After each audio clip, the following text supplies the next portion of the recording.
ترجمہ دیکھیں گے رکوع نمبر 11 کا.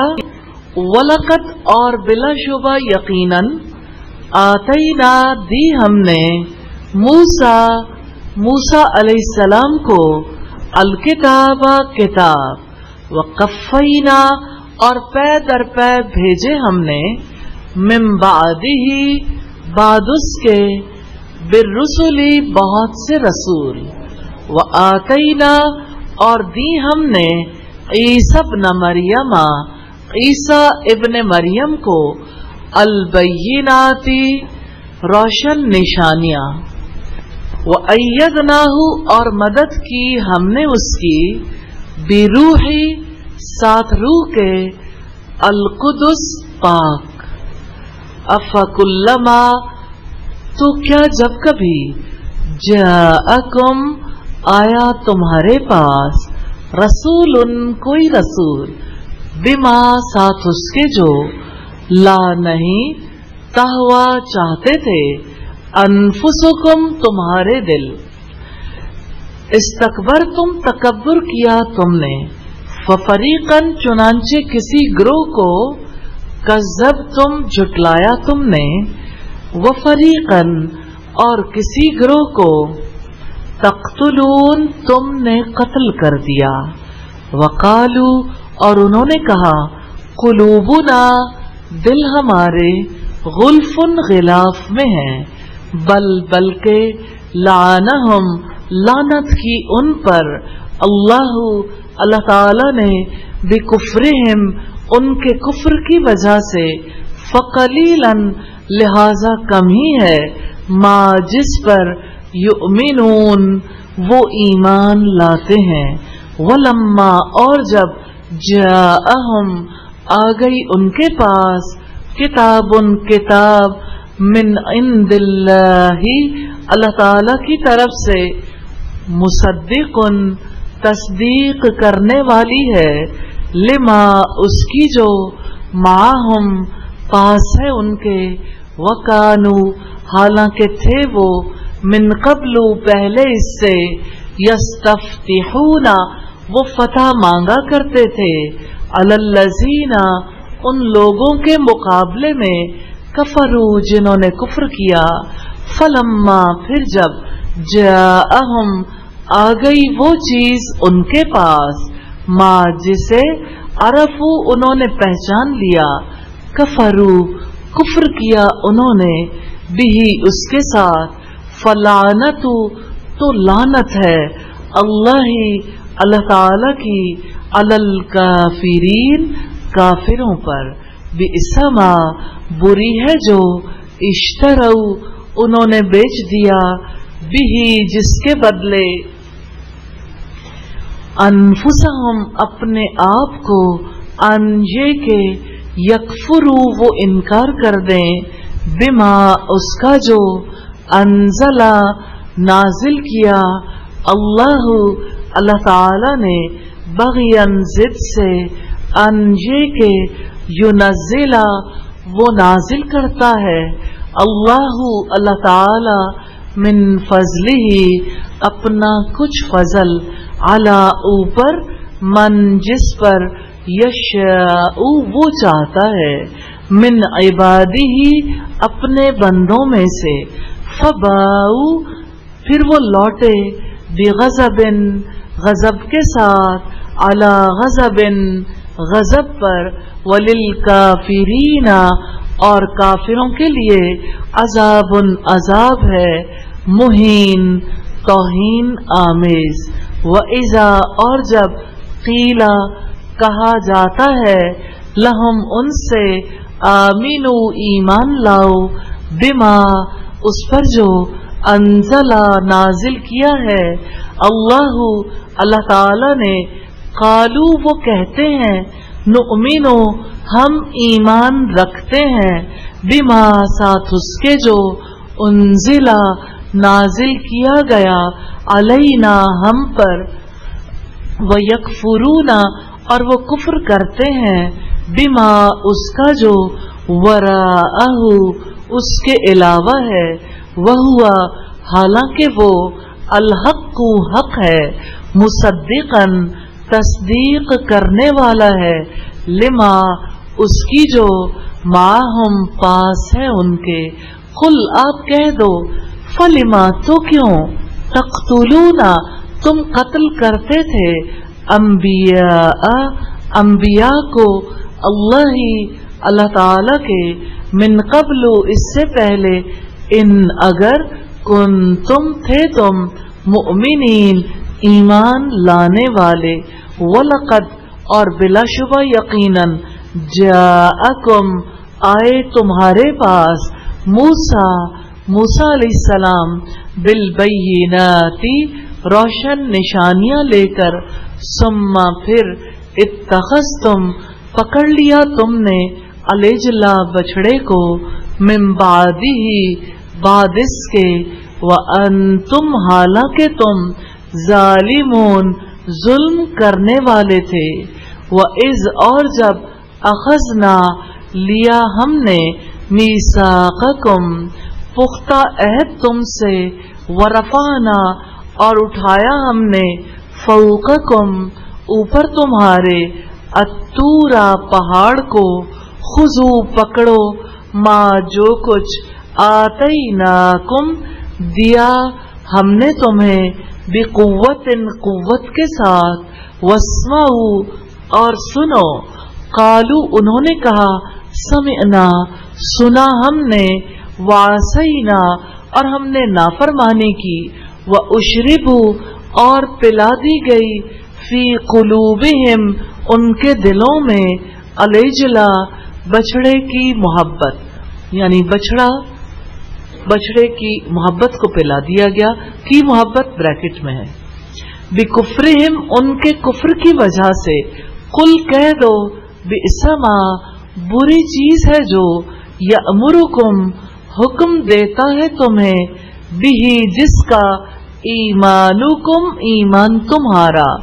ان اگر کنتم ہو تم مؤمنین ایمان لانے والے. قل کہہ دو ان اگر کانت ہے لکم تمہارے لیے الدار گھر الآخرت آخرت کا عند اللہ اللہ تعالی کے ہاں خالصتاً خالص من دون الناس سب لوگوں کے ماں سوا. فتمنوا تو تمنا کرو الموت موت کی. ان اگر کنتم ہو تم صادقین سچے. ولن اور ہرگز نہیں یتمنوہ وہ تمنا کریں گے اس کی ابداً کبھی بما اس کی وجہ سے جو قدمت آگے بھیجا ایدیہم ان کے ہاتھوں نے. واللہ اور اللہ تعالی علیم خوب جاننے والا ہے بالظالمین ظالموں کو. وَلَتَجِدَنَّهُمْ اور آپ ضرور پاؤ گے انہیں احرسا سب سے زیادہ حریص الناسی لوگوں میں سے علی اوپر حیات زندگی کے. وَمِنَ الَّذِينَ اور ان لوگوں سے اشرکوا جنہوں نے شرک کیا. یودو چاہتا ہے احدہم ان کا ہر ایک لو کاش یعمرو اسے عمر دی جائے الفا ہزار سنتن برس وما حالانکہ نہیں ہوا وہ بمزحزحہ بچانے والا اس کو من العذاب عذاب سے ان یہ کہ یعمر اسے لمبی عمر دی جائے. واللہ اور اللہ تعالی بصیر خوب دیکھنے والا ہے بما اس کو جو یعملون وہ عمل کرتے ہیں. الفاظ کی وضاحت ہے.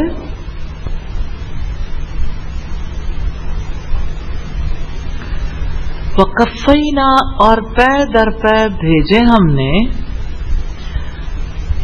قفینا فعل ماضی ہے نون الفنا جمع کی ہے جمع متکلم.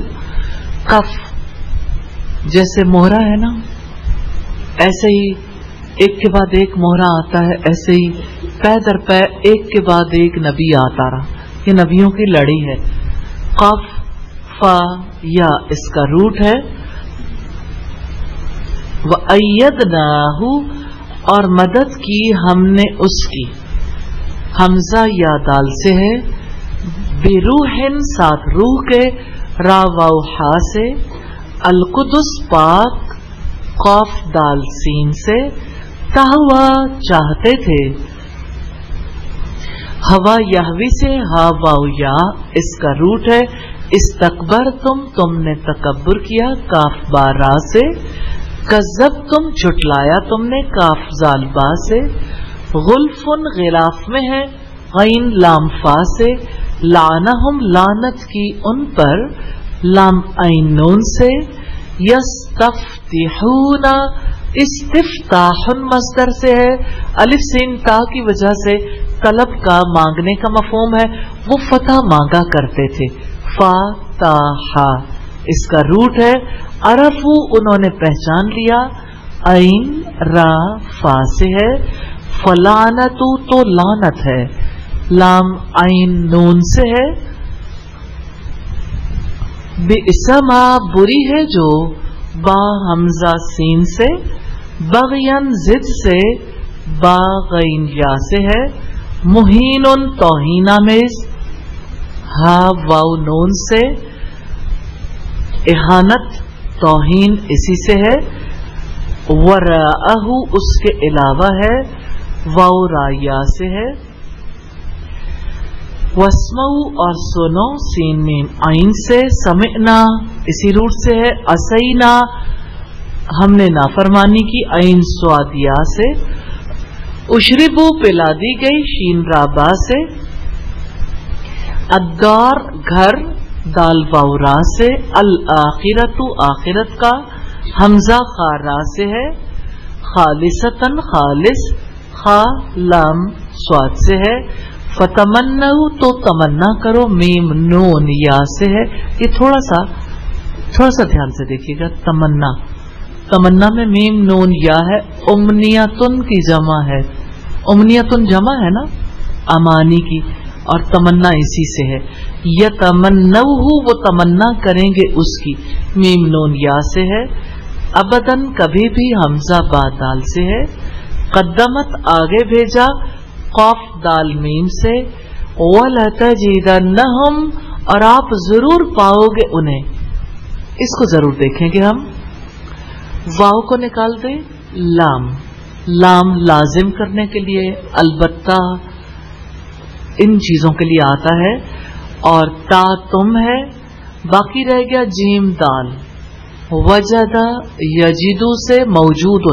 موجود جو ہو کسی جگہ پر. اور آخر میں آتا ہے ہم اور بیچ میں نون مشدد. تجدن یہ تاکید کے لیے ہے. ضرور بضرور ایسا ہوگا. آپ ضرور پاؤ گے انہیں. نون مشدد کی وجہ سے ضرور کا ترجمہ ہے. احرسا سب سے زیادہ حریص. ہا را سواد سے ہے. اشرکو جنہوں نے شرک کیا. شین را کاف سے ہے. یودو چاہتا ہے. واو دال سے. اللہ تعالیٰ کا خوبصورت نام بھی ہے. کیا نام ہے؟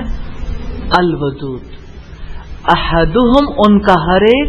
حمزہ ہا دال سے. یعمرو اسے عمر دے دی جائے. عین میم را سے. سنتن برس. سین نون سے ہے. سن سال کو کہتے ہیں. بمزحزحہ بچانے والا اس کو. زاحا 4 اس کے حروف ہیں. اب تک ہم نے جتنے پڑھے تھے وہ 3 تھے اصل حروف. اس کے 4 اصل حروف ہیں. ربائی ہے.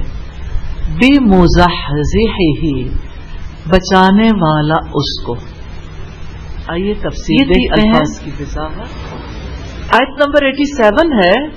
وَلَقَدْ آتَيْنَا مُوسَى الْكِتَابَ وَقَفَّيْنَا مِن بَعْدِهِ بِالرُّسُلِ وَآتَيْنَا عِيسَى ابْنَ مَرْيَمَ الْبَيِّنَاتِ وَأَيَّدْنَاهُ بِرُوحِ الْقُدُسِ افکلما جاءکم رسول بما لا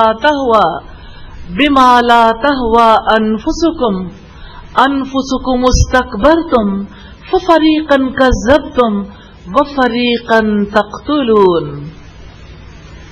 اور بلا شبہ ہم نے یقیناً موسیٰ کو کتاب دی اور اس کے بعد ہم نے پے در پے بہت سے رسول بھیجے اور ہم نے عیسیٰ ابن مریم کو روشن نشانیاں دیں اور روح پاک سے اس کی مدد کی. تو کیا جب کبھی تمہارے پاس کوئی رسول اس چیز کے ساتھ آیا جو تمہارے دل نہیں چاہتے تھے تم نے تکبر کیا، چنانچہ کسی گروہ کو تم نے جھٹلایا اور کسی کو قتل کر دیا. آیت کی تفسیر سے پہلے ایک بات آپ سے کہنا چاہتی ہوں، چھوٹا سا ٹپ. ایک وقت میں زیادہ چیزیں لرن کرنے کے لیے کون لرن کرنا چاہتا ہے؟ زیادہ چاہتے ہیں نا. آیت کو ساتھ لپ سنگ خود پڑھا کریں. جب آیت پڑھی جا رہی ہے آیت پڑھنی ہے، جب ترجمہ کیا جا رہا ہو ترجمہ پڑھنا.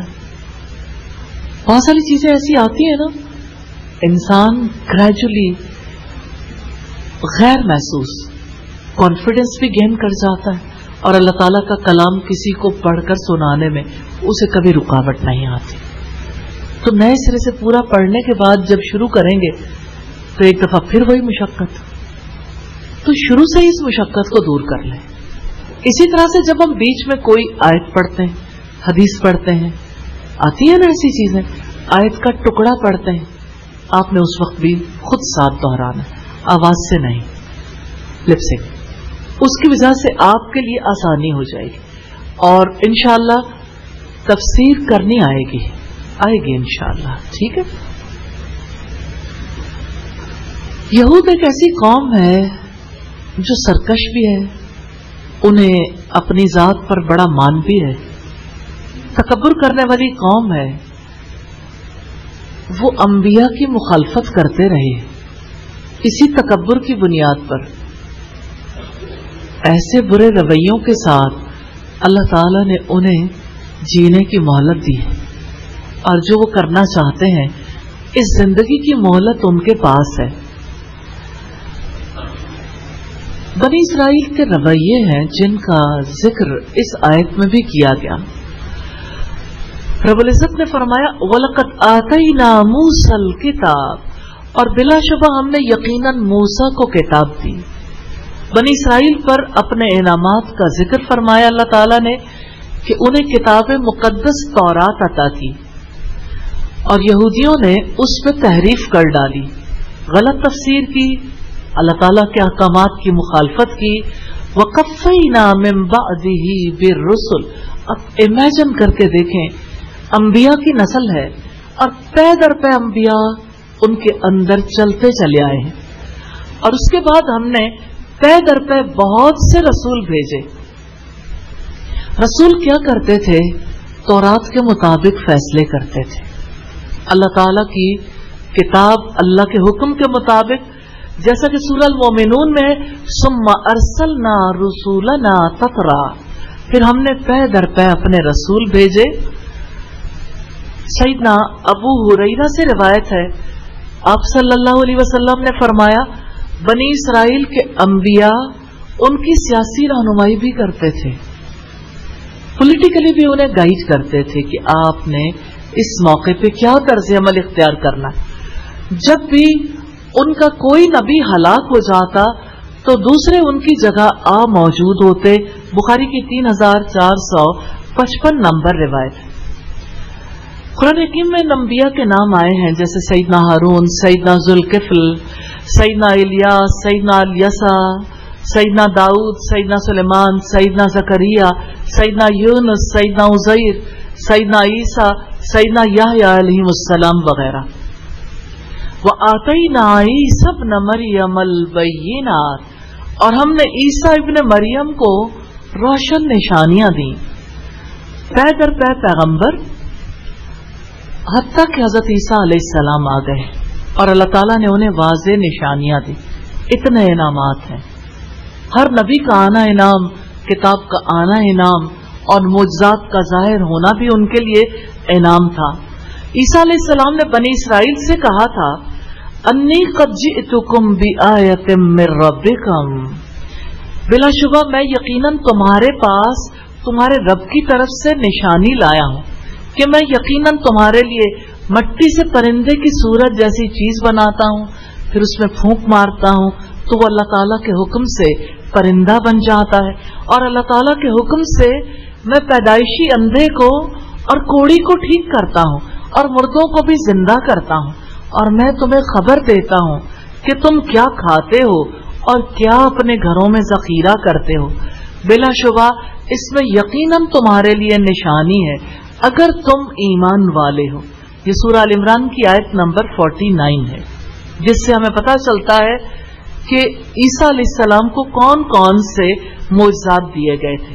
وَأَيَّدْنَاهُ بِرُوحِ الْقُدُسِ، اور روح پاک سے اس کی مدد کی، یعنی جبریل علیہ السلام سے، اور کہا گیا کہ القدس سے مراد اللہ تعالی کی ذات ہے۔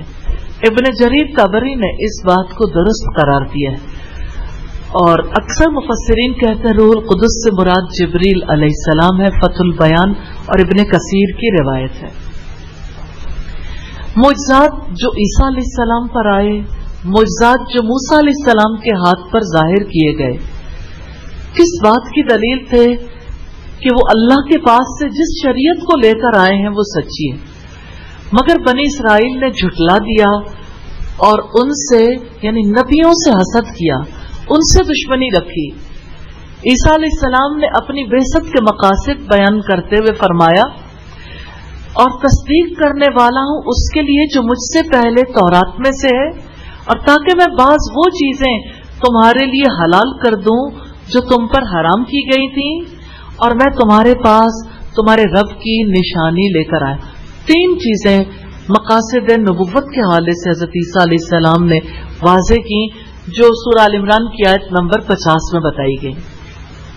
افکلما جاءکم رسول بما لا تہوی انفسکم استکبرتم، تو کیا جب کبھی تمہارے پاس کوئی رسول اس چیز کے ساتھ آیا جو تمہارے دل نہیں چاہتے تھے، تم نے تکبر کیا۔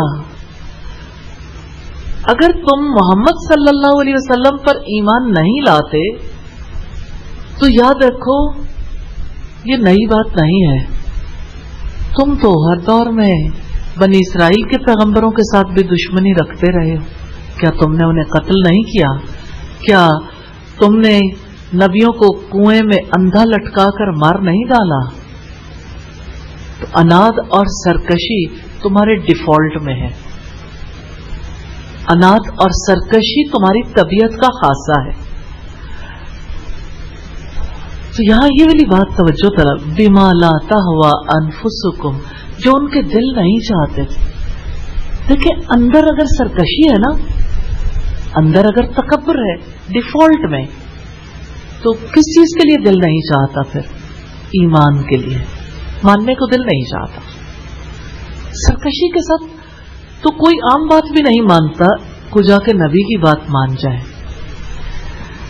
تو وہ نہیں چاہتے تھے کہ ایمان لے آئیں، اور ان کا دل چاہتا تو تھا کچھ کام کرنے کو۔ سوال یہ پیدا ہوتا ہے وہ کیا ہے؟ شہوات، خواہشات کی پیروی کرتے تھے، اللہ کی بات کی پیروی نہیں کرتے تھے۔ استکبرتم، تم نے اللہ تعالیٰ کی طرف سے جو کچھ آیا اس پر ایمان لانے، اس کی اتباع کرنے سے تکبر کیا۔ رب العزت نے اس آیت میں واضح کیا ہے کہ بنی اسرائیل نے انبیاء کی آمد کے بعد کیسے رویے اختیار کیے۔ یہ بیہیویئر انالیسس ہے، اور اینالسٹ کون ہے؟ اللہ تعالی۔ اس سے بڑھ کر کون انسان کی نفسیات جانتا ہے؟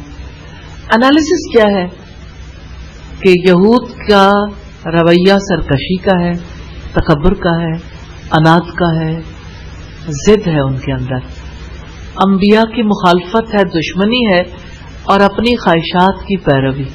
یہ ان کا بیہیویئر انالیسس ہے جو ہمیں اللہ تعالیٰ کی کتاب میں ملتا ہے۔ اسی وجہ سے تورات پر ایمان رکھنے کے باوجود، تورات میں نبی صلی اللہ علیہ وسلم کی نشانیاں آنے کے باوجود یہودی نبی صلی اللہ علیہ وسلم پر ایمان نہیں لاتے تھے، کیونکہ تورات کے نام پر انہوں نے جو زندگی اختیار کی تھی وہ خود پرستی کی، دنیا داری کی زندگی تھی۔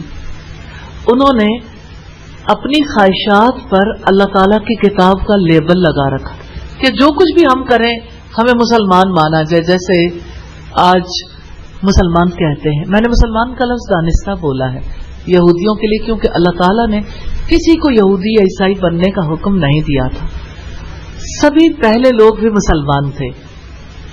تو جب انبیاء نے انہیں حق کی نصیحت کی، انہیں محسوس ہوا یہ تو ہماری مذہبی حیثیت کی نفی ہے، اس لیے وہ نبیوں کا اعتراف کرنے کی بجائے انہیں ختم کرنے کے درپے ہو گئے۔ فَفَرِيقًا كَذَّبْتُمْ، جن پیغمبروں کو یہود نے جھٹلایا وہ محمد صلی اللہ علیہ وسلم اور سیدنا عیسیٰ علیہ السلام ہے، تو ایک گروہ کو تم نے جھٹلایا۔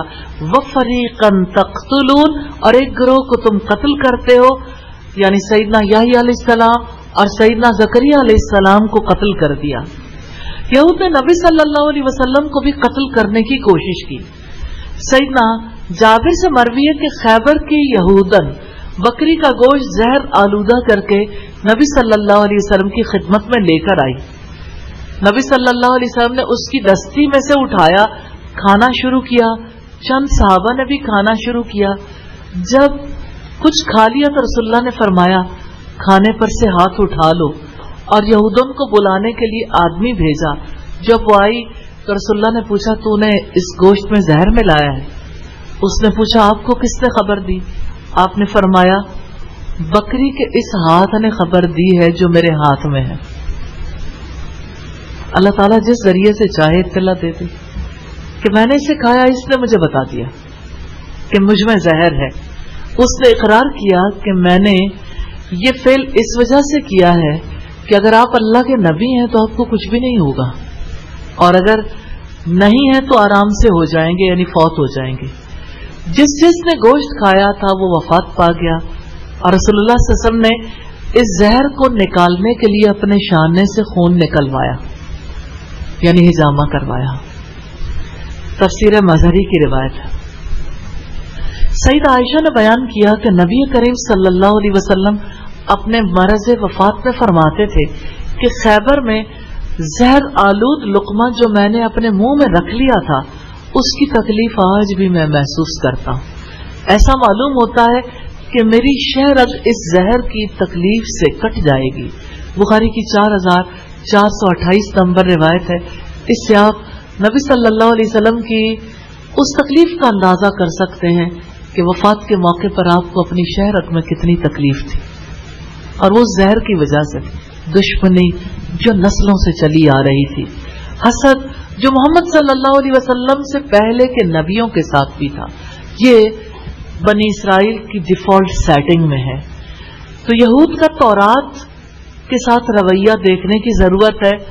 وہ تورات کو اپنے پاس رکھنا ضروری خیال کرتے تھے، عظمت اور کامیابی کی علامت سمجھتے تھے، جیسے آج مسلمان ہر دولہا دلہن کو قرآن کے نیچے سے گزارتے ہیں، اور قرآن جہیز میں تحفے کے طور پر بھی جاتا ہے، اور قرآن سبھی گھر میں رکھنا بھی چاہتے ہیں۔ کس مقصد کے لیے؟ کہ ہم قرآن کو مانتے ہیں اور اس کی برکت ہمیں ملتی رہے گی۔ یہودیوں نے تورات سے رہنمائی لینی چھوڑی اور مسلمانوں نے قرآن سے رہنمائی لینی چھوڑ دی۔ مسلمان بھی قرآن کو باعث فخر تو سمجھتے ہیں، لیکن رہنما کتاب کے مقام سے اسے ہٹا دیا ہے۔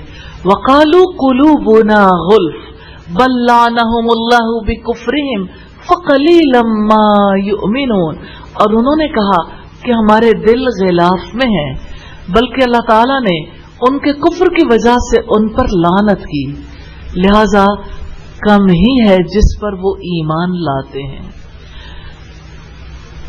وَقَالُوا قُلُوبُنَا غُلْفٌ، انہوں نے کہا ہمارے دل غلاف میں ہیں۔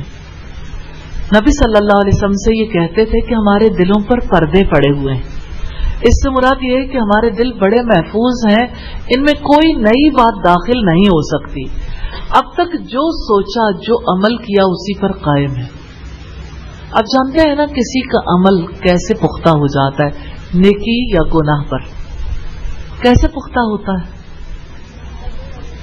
جی بائی ڈیفالٹ، کسی کے ڈیفالٹ سیٹنگ میں اگر بدی چلی گئی نا اب بہت مشکل ہے، جب تک وہ ڈیفالٹ سے نہیں نکلتی، اور آپ کو پتا ہے یہ سیٹنگ چینج کرنی بہت ہی مشکل ہوتی۔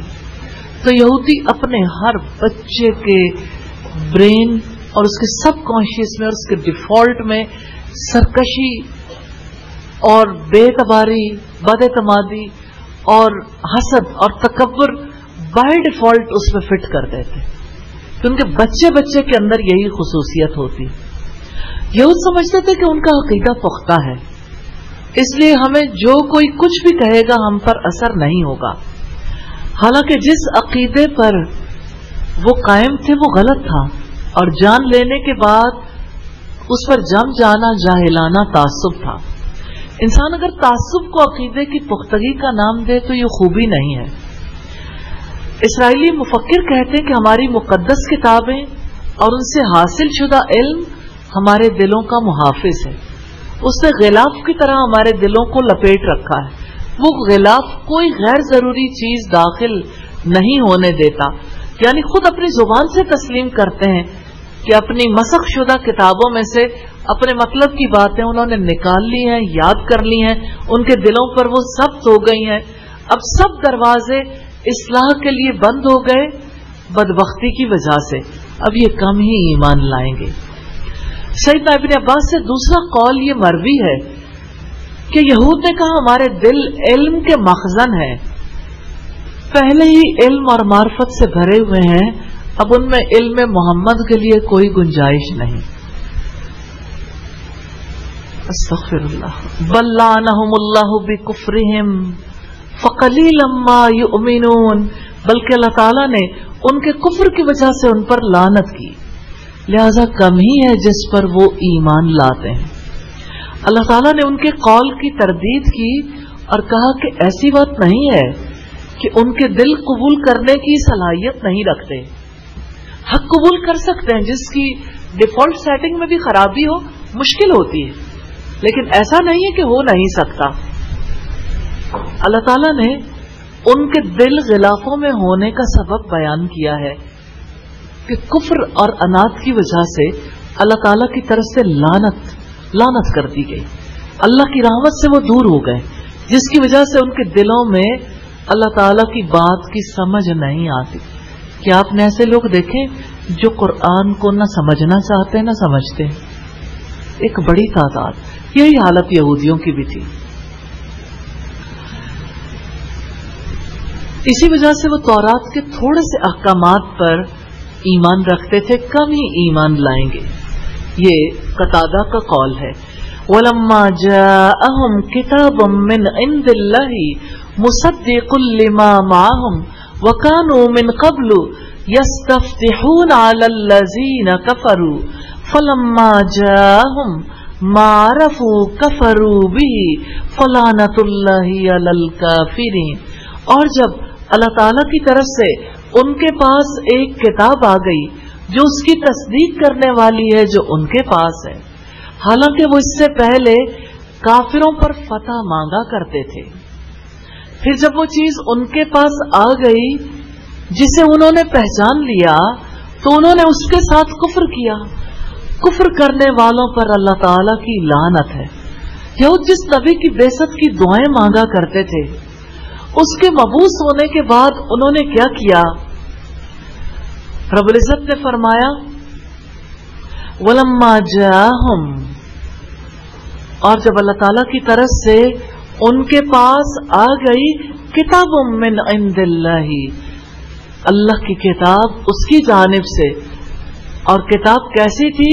مصدق لما معہم، تصدیق کرنے والی اس کی جو ان کے پاس ہے، یعنی توحید اور اصول دین کی موافقت کرتی ہے۔ تو جب اللہ تعالیٰ کی طرف سے وہ کتاب آ گئی جس میں محمد صلی اللہ علیہ وسلم کا ذکر ہے، قرآن حکیم، جو کہ پچھلی کتابوں کی تصدیق کرتا ہے. وَكَانُوا مِن قَبْلُ يَسْتَفْتِحُونَ عَلَى الَّذِينَ كَفَرُوا، حالانکہ وہ اس سے پہلے کافروں پر فتح کی دعائیں مانگا کرتے تھے. دور جاہلیت میں جب کبھی مشرکوں اور ان کے درمیان جنگ ہوتی تو دعا کرتے تھے اللہ اس نبی کے ذریعے ہماری مدد فرما. مشرکین کو ڈرایا کرتے تھے کہ وہ نبی ظاہر ہونے والا ہے، وہ اس نبی کے ساتھ مل کر مشرکوں کے خلاف جنگ کریں گے. جیسے آج ہم حضرت عیسیٰ علیہ السلام کے انتظار میں ہیں اور پوری دنیا انتظار میں ہے. یہودی، عیسائی، مسلمانوں کو اتنا شعور نہیں دلایا مسلمان ماؤں نے، لیکن اہل علم سب جانتے ہیں کہ سیدنا عیسیٰ علیہ السلام کی آمد ہے. یہ نشانیاں کتنی جلدی ظاہر ہوتی ہیں، آپ اس کے بارے میں علمی اعتبار سے تو کچھ نہیں کہہ سکتے، لیکن قرآن کے دیے ہوئے علم کے اعتبار سے جو سب سے بڑا علم ہے، نشانیاں ایک کے بعد ایک پوری ہوتی چلی جا رہی ہیں اور وقت قریب ہے. تو انہیں بھی اللہ تعالیٰ کی کتاب سے یہ پتا تھا کہ محمد صلی اللہ علیہ وسلم آنے والے ہیں. نزول قرآن سے پہلے یہودی ایک سرخ و سفید نبی کے منتظر تھے جس کے ہاتھ میں آتشی شریعت ہو، بحری ممالک جس کی راہ تکیں، جو فاراں کی چوٹیوں پر سے چمکے، 10,000 قدوسی جس کے ساتھ ہوں.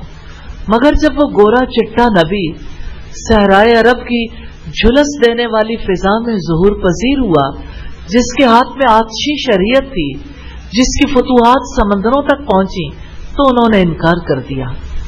حالانکہ اس سے پہلے وہ مخالفین سے ہمیشہ یہ کہتے تھے جب ہمارا موعود نبی آئے گا تو ہم غالب ہو جائیں گے اور ہماری موجودہ پستی بلندی سے بدل جائے گی. سراج البیان کی روایت ہے، والیوم 1 ہے، پیج 30 ہے. فَلَمَّا جَاءَهُم مَّا عَرَفُوا كَفَرُوا بِهِ، پھر جب وہ چیز ان کے پاس آ گئی جسے انہوں نے پہچان لیا تو انہوں نے اس کے ساتھ کفر کیا. یہود نے محمد صلی اللہ علیہ وسلم کو پہچان لیا تھا لیکن ایمان نہ لائے. سیدنا عبداللہ ابن سلام نے اپنے اسلام لانے کے واقعے میں یہودیوں کو خطاب کر کے کہا تھا کہ اے قوم یہود، اللہ تعالیٰ سے ڈرو، اس اللہ کی قسم جس کے علاوہ کوئی معبود نہیں. تم جانتے ہو کہ محمد صلی اللہ علیہ وسلم اللہ تعالیٰ کے رسول ہیں اور دین حق لے کر آئے ہیں. بخاری کی 3911 نمبر روایت. سال سے روایت ہے جو خسیمہ کے غلام تھے کہ میں یتیمی کی حالت میں اپنے چچا کی پرورش میں تھا. یہ لوگ عیسائی تھے. ایک روز میں نے انجیل اٹھائی، پڑھنے لگا. پڑھتے پڑھتے میں ایک صفحے پر پہنچا جو گوند سے گم سے ایک اگلے صفحے کے ساتھ چپکا دیا گیا تھا. میں نے اس صفحے کو دوسرے سے الگ کر کے کھول ڈالا. اس صفحے پر نبی صلی اللہ علیہ وسلم کا حلیہ اور صفات لکھی ہوئی تھی. اس وقت میرے چچا آ گئے. جب انہوں نے مجھے انجیل کا وہ صفحہ پڑھتے ہوئے دیکھا تو مجھے مارا اور کہنے لگے یہ کیا حرکت ہے، تم نے یہ ورق کھول کر کیوں پڑھا؟ میں نے کہا اس میں تو نبی احمد صلی اللہ علیہ وسلم کا حلیہ اور صفات لکھی ہوئی ہیں. انہوں نے جواب دیا اب وہ نبی ظاہر ہونے والا نہیں. سیرت حلبیہ کی روایت ہے، والیوم 1 ہے، پیج 32. نعمان سبائی یمن کے یہودی عالموں میں سے تھے. وہ کہتے ہیں جب میں نے نبی صلی اللہ علیہ وسلم کے ظہور کا چرچا سنا تو میں آپ صلی اللہ علیہ وسلم کے پاس حاضر ہوا اور آپ سے بہت سی باتوں کے بارے میں سوالات کیے جن کے جوابات سن کر مجھے آپ کی سچائی کا یقین ہو گیا.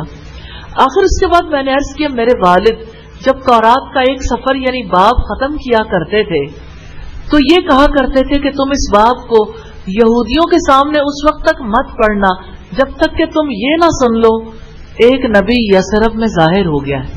جب تم یہ خبر سن لو تو پھر اس کو کھول سکتے ہو. چنانچہ سیدنا نعمان کہتے ہیں میں نے آپ کے متعلق سنا تو میں نے وہ سفر کھولا. میں نے دیکھا کہ اس میں آپ کی وہ تمام صفات لکھی ہوئی تھی جو میں اس وقت آپ میں دیکھ رہا ہوں.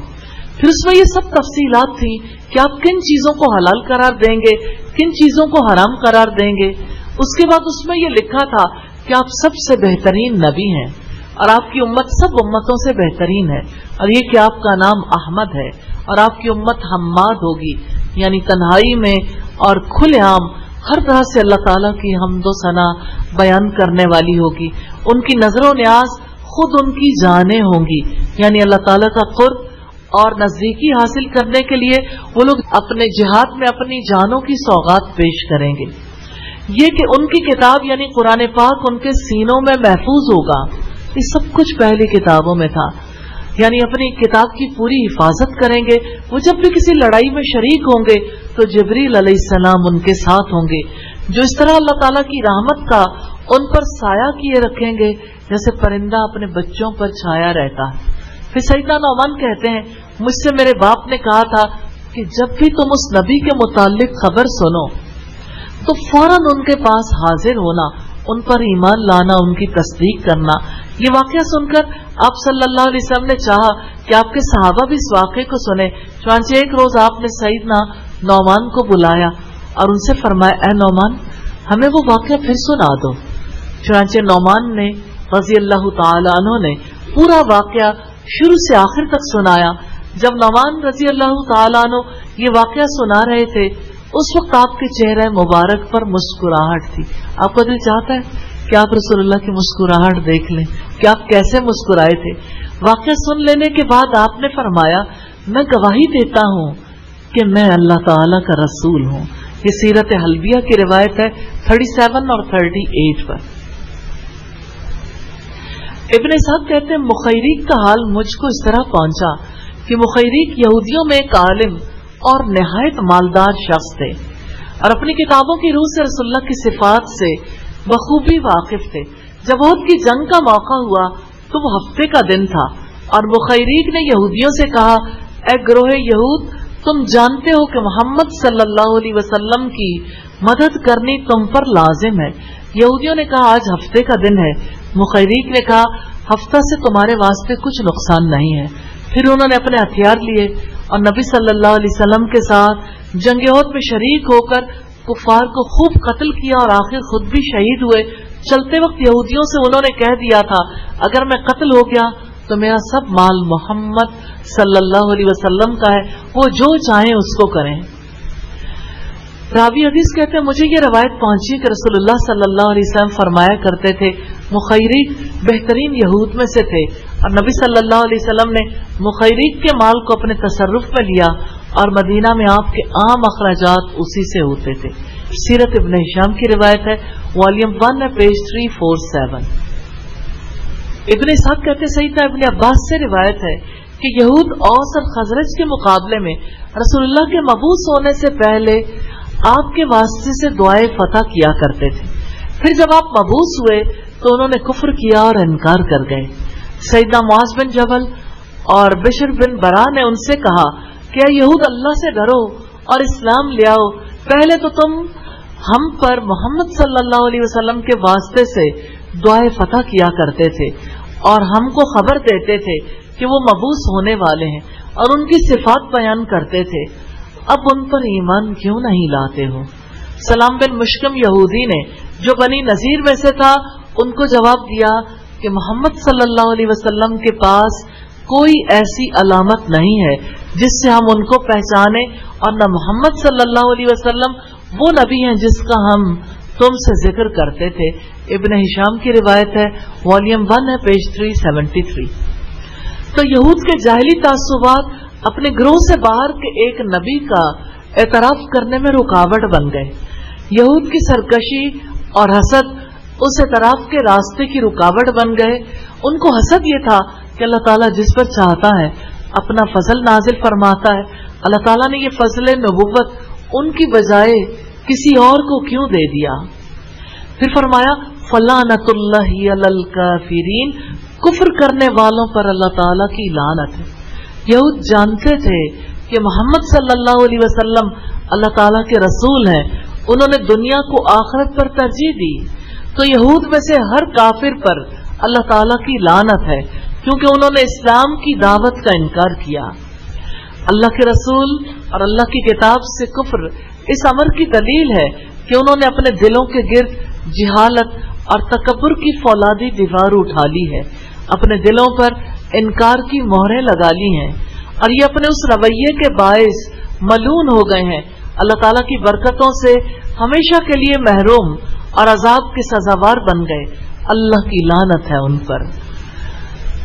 استغفر اللہ۔ آیت نمبر 90 ہے، بئس ما اشتروا به انفسهم ان يكفروا بما انزل الله بغيا ان ينزل الله من فضله على من يشاء من عباده فباءوا بغضب على غضب وللكافرين عذاب مهين۔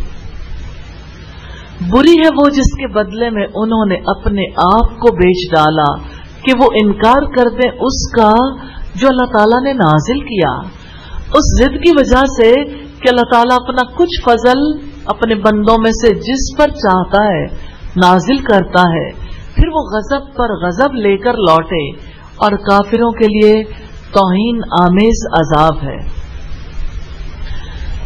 رب العزت نے فرمایا بئس ما اشتروا به انفسهم، بری ہے وہ جس کے بدلے انہوں نے اپنے آپ کو بیچ ڈالا، ان یکفروا بما انزل اللہ بغیا،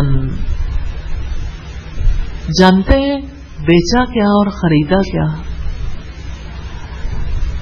کہ وہ انکار کر دیں اس کا جو اللہ تعالی نے نازل کیا ضد کی وجہ سے۔ ایمان بیچ دیا نا، کفر خرید لیا، کفر کی خریداری کی ہے۔ یہود نے رسول اللہ کی تصدیق کی بجائے تکذیب کی، ایمان کی بجائے کفر کیا، فرما برداری کی بجائے نافرمانی کی، اپنے آپ کو اللہ کے غضب کا مستحق ٹھہرایا۔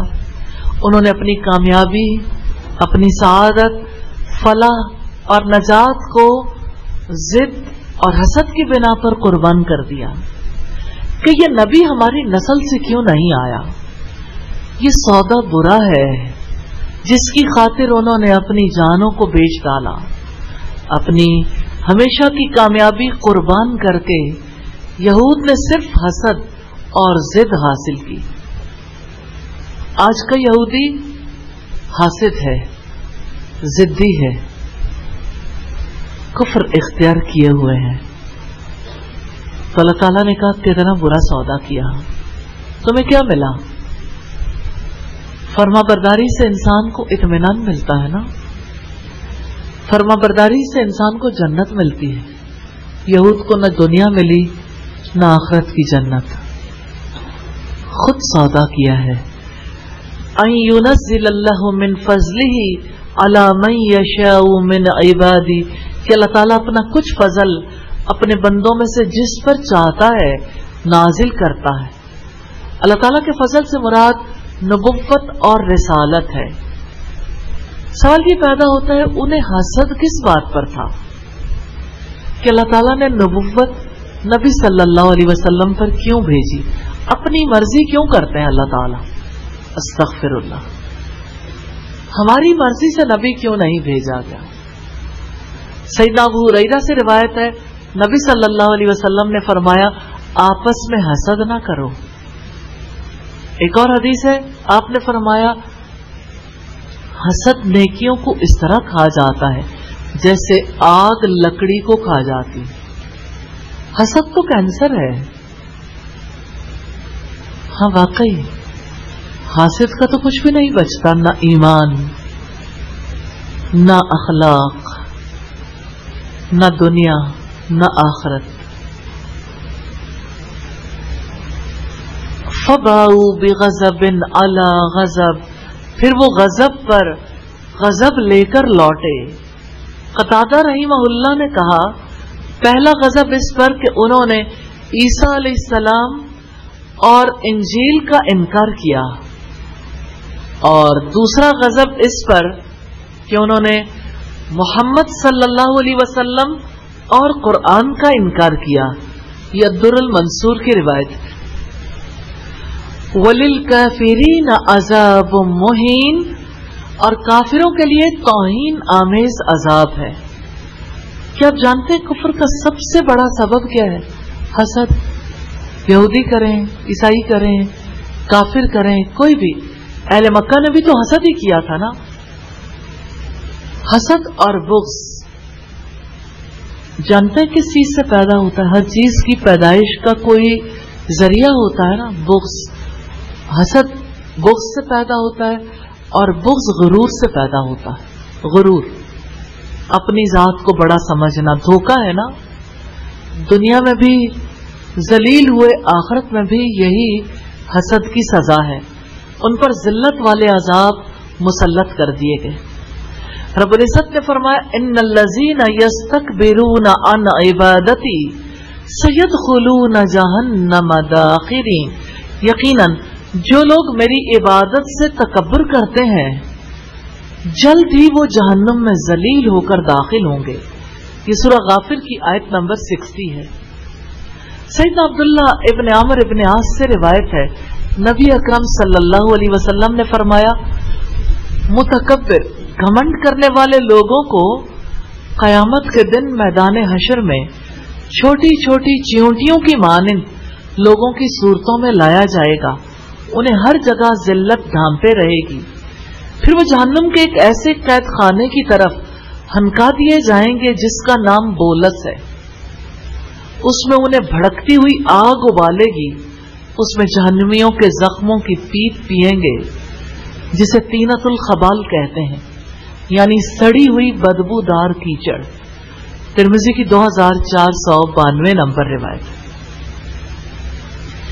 وَإِذَا قِيلَ لَهُمْ آمِنُوا بِمَا أَنزَلَ اللَّهُ قَالُوا نُؤْمِنُ بِمَا أُنزِلَ عَلَيْنَا وَيَكْفُرُونَ بِمَا وَرَاءَهُ وَهُوَ الْحَقُّ مُصَدِّقًا لِمَا مَعَهُمْ قُلْ فَلِمَ تَقْتُلُونَ أَنْبِيَاءَ اللَّهِ مِنْ قَبْلُ إِن كُنتُم مُؤْمِنِينَ۔ اور جب ان سے کہا جاتا ہے کہ اس پر ایمان لے آؤ جو اللہ تعالیٰ نے نازل کیا ہے، تو کہتے ہیں کہ ہم اس پر تو ایمان رکھتے ہیں جو ہم پر نازل کیا گیا، اور جو اس کے علاوہ ہے اس کا وہ کفر کرتے ہیں، حالانکہ وہ حق ہے، اور جو ان کے پاس ہے اس کی تصدیق کرنے والا ہے۔ کہہ دو کہ اگر تم ایمان لانے والے تھے تو اس سے پہلے انبیاء کو کیوں قتل کرتے تھے؟ نبی صلی اللہ علیہ وسلم پر ایمان لائے بغیر تورات اور انجیل پر ایمان مکمل نہیں ہوتا۔ رب العزت نے فرمایا وَإِذَا قِيلَ لَهُمْ آمِنُوا بِمَا أَنزَلَ اللَّهُ، جب ان سے کہا جاتا ہے اس پر ایمان لاؤ جو اللہ تعالیٰ نے نازل کیا ہے، یعنی نبی صلی اللہ علیہ وسلم پر، قرآن مجید پر، تو وہ کہتے تورات پر ایمان لانا کافی ہے یا انجیل پر ایمان لانا کافی ہے، اور حقیقت یہ ہے کہ یہ اس میں بھی جھوٹے ہیں۔ ان کتابوں پر بھی ان کا ایمان نہیں ہے، کیونکہ انہیں نبی صلی اللہ علیہ وسلم کی نشانیاں بتائی گئیں، ان کو چاہیے تھا تصدیق کرتے۔ قرآن میں بھی آپ صلی اللہ علیہ وسلم کے بارے میں خبر دی گئی، چاہیے تو یہ تھا کہ دونوں کتابوں نے جس سچائی کو واضح کیا اس سچائی کو مان جاتے، لیکن وہ مان کر نہیں دیے۔ جو بات تورات میں تھی وہ قرآن میں ہے، اصولی باتیں۔ تورات بدل گئی، انجیل بدل گئی، یہ اس دور کا تذکرہ ہے جب نبی صلی اللہ علیہ وسلم آئے، قرآن نازل ہوا۔ تورات کی بات جب قرآن میں تھی تو انہیں قرآن کے بارے میں سوچنا تو چاہیے تھا کہ قرآن بھی تو وہی بات کہتا ہے جو تورات میں ہے۔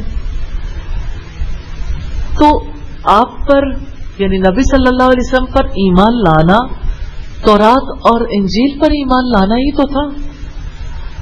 آپ پر ایمان لائے بغیر تورات اور انجیل پر ایمان لانا نامکمل ہے۔ تو یہ فریب ہے کہ ہم تورات پر ایمان رکھتے ہیں یا انجیل پر ایمان رکھتے ہیں۔ اگر ان پر ایمان ہے تو پھر اس نبی کا انکار کیوں ہے؟ انکار سے